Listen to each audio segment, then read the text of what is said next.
I sincerely doubt there exists a singular person who can with a straight face stand up and proclaim that Warrior is in a good spot balance-wise, and not at least internally question their own blatantly untrue statement. I also sincerely doubt there is a person out there that wouldn't realize upon further examination that combination of words warrior and overpowered as of current patch is synonymous with the name Spellbreaker. The issue with relation between warrior as a whole and its most prominent spec is easiest to visualize with an example of this list. It seems slightly skewed in a favor of some spec, doesn't it?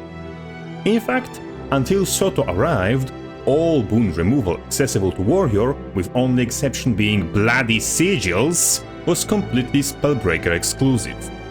To add insult to injury, Spellbreaker's boon removal always was, and still is, absolute bollocks, thanks to mere fact that Dispelling Force activates on every CC, which in typical Spellbreaker build as of current are Disrupting Stab, Shield Bash, Snap Pull, Full Counter, Boost Charge, Magebane Tether Pull, 4 different buttons within Rampage, giving us grand total of 10 different cooldowns that boon strip from that one trait interaction alone, and that's before we count impossibility of equipping the Hammer for even more CC, and the fact that Breaching Strike also removes boon innately without said trait interaction, and that Spellbreaker's Meditations also exist.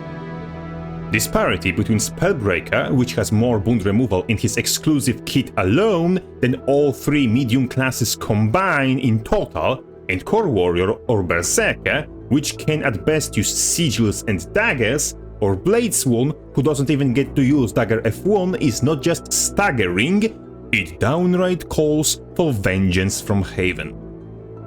We go from pretty much no boon removal at all, straight to the best boon removal in the entire game, with nothing in between.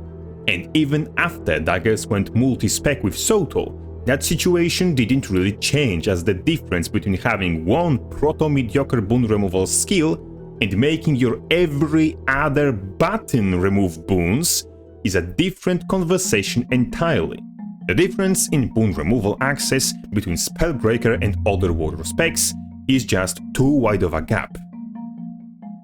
Moving forward, disparity in ease of access to damage traits in Spellbreaker's exclusive toolkit in comparison to other elite specs is also clear as day and almost just as egregious.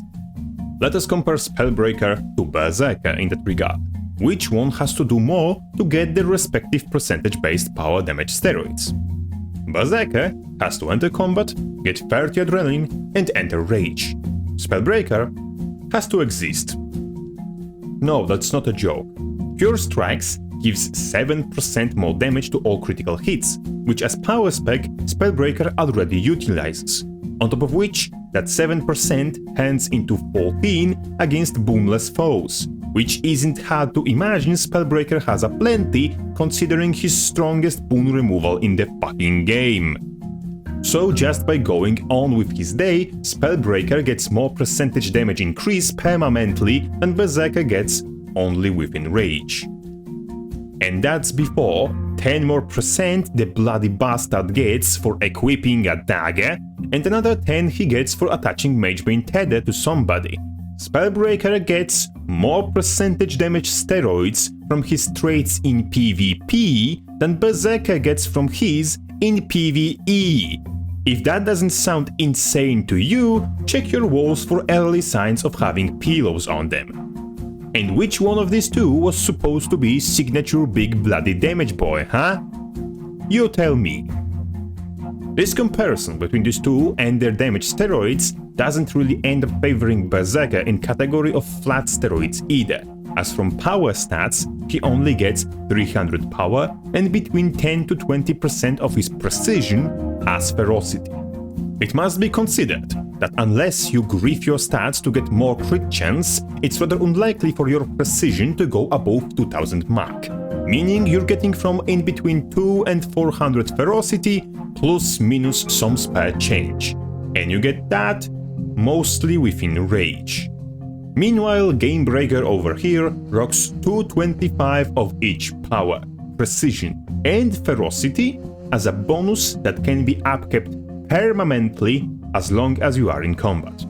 Spellbee's flat damage steroids are easier to access, are independent of any specific cooldowns or of adrenaline, they don't require you to have any specific stat to get your bonus, and give you free precision, which is the stat with maxing of which the warrior struggles the most, meaning they more than make up everything they lack in comparison. By having 225 extra of each power stat and freaking 34% damage boost available, without opting out of his most obnoxious boon removal options, Spellbreaker ensures he is the best power spec warrior has.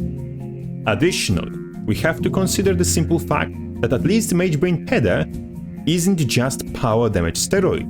It also grants smite, reveals the target, stops enemy from running away for the duration, and reels them back in if they try, all on top of its damage steroids. Sure, Magebane Tether is a single target effect, while Bloody Roar works against everything in range to be attacked. But I don't really think that's going to make a personal difference to you when it's your ass sliding across the map towards your opponent, priming for a kill combo.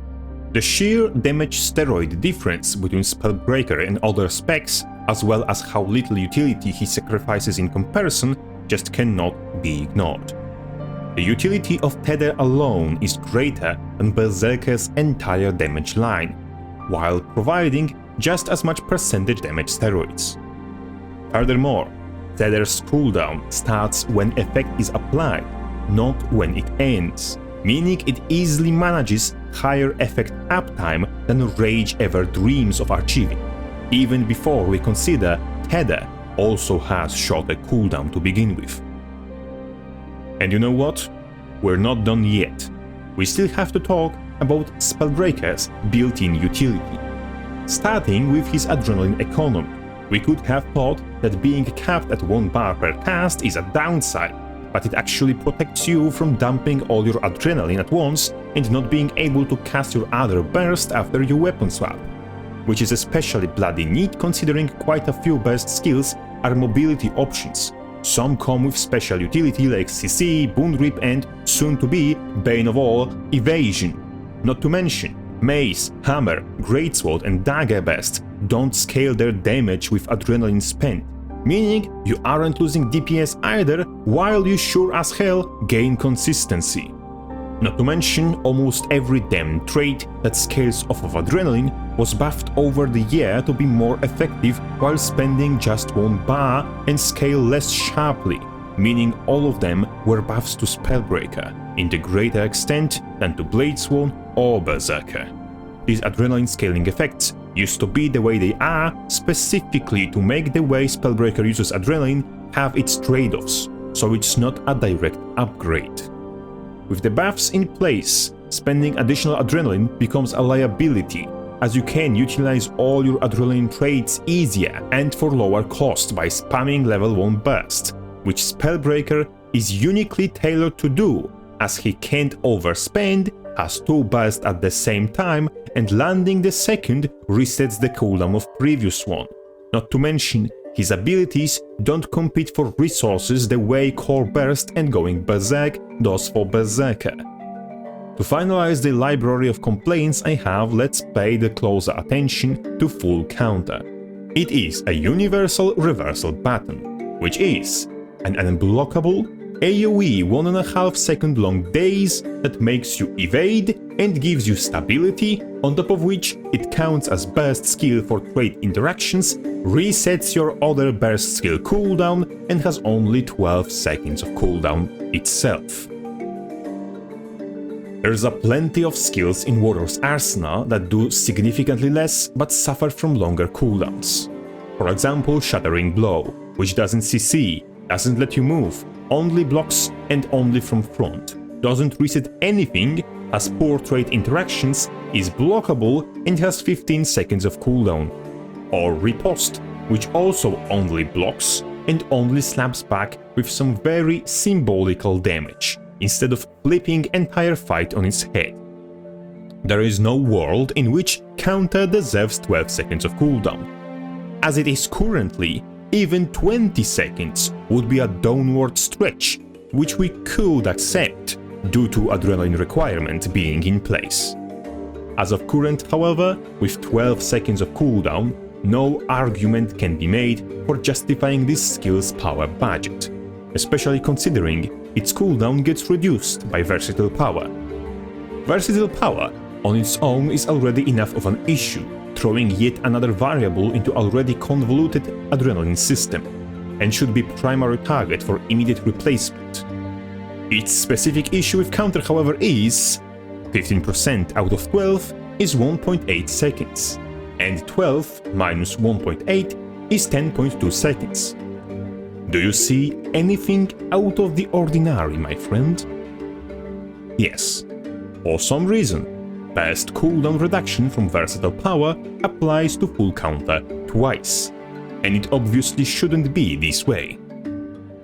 Very similar bug existed once with Revenge counter trait, where its damage increase was applied twice. But we can all agree that cooldown reduction is much more significant of a problem than damage increase on something that only gets to do damage in PvE. In summary, Spellbreaker holds too much of Warrior's power budget. He controls majority of boon removal Warrior has access to, and benefits more than other specs from said boon removal. His damage steroids are easier to access and upkeep, while totaling to much more raw percentages than both other elite specs combined, whilst having better utility than both other specs combined, and synergizing doubly as well with everything that is already strong in Warrior's general toolkit.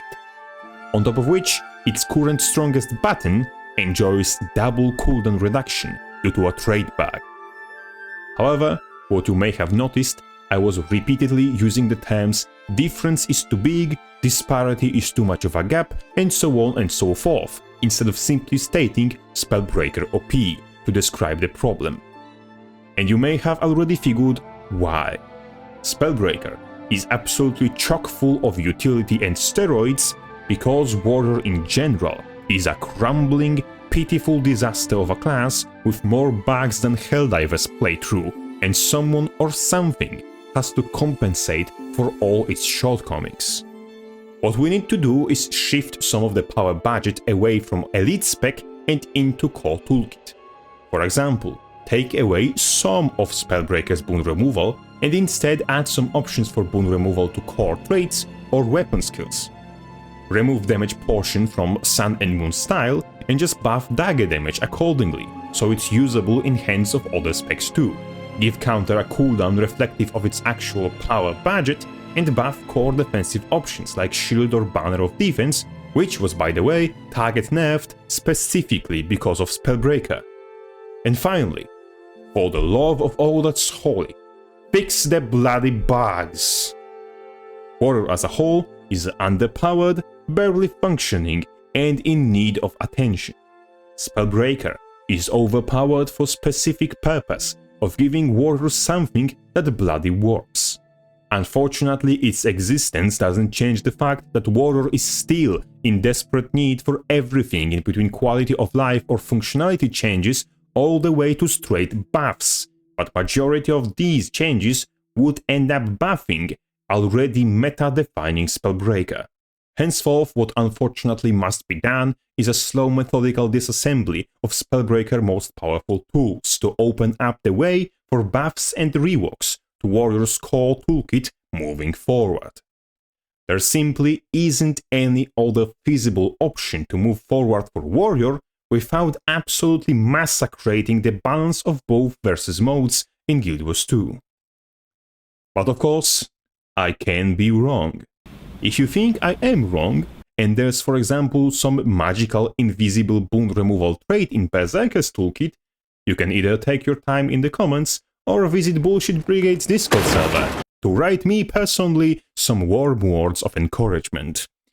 If you agree with my statements or found my tangent worthless yet entertaining, that's even more of a reason to visit Bullshit Brigade's Discord server, bother my arse for guild invite, or if you desperately want to part ways with your money, there's a Patreon link down there as well. That's all for now, and see you all in Jantir Wilds. Crabface out.